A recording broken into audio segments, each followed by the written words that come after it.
সুপ্রিয় দর্শক, আজকে আপনাদের একটা রাইসের মরফোলজি দেখাবো। প্রথমে আমি যে জিনিসটা ধরে আছি, একটা পাতার দুটো অংশ থাকে।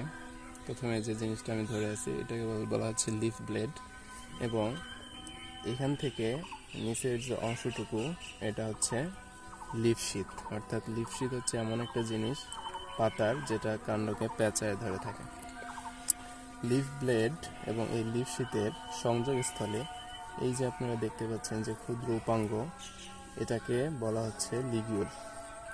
লিগিউলের কাজ হচ্ছে যখন বৃষ্টির পানি পাতার মধ্যে এসে পড়ে তখন গড়ায়ে যাতে কাণ্ডের ভিতরে গিয়ে কাণ্ডটাকে পচিয়ে না ফেলতে পারে, সে লিগিউল হচ্ছে সেটার কাজ করে। অর্থাৎ বৃষ্টির পানি এখানে এসে বাধাপ্রাপ্ত হয় এবং এই দুই সাইডে যে পাতার সদৃশ যে উপাঙ্গ, অরিকল যাকে বলতেছে, এই অরিকল দিয়ে পানি দুটা গড়ায়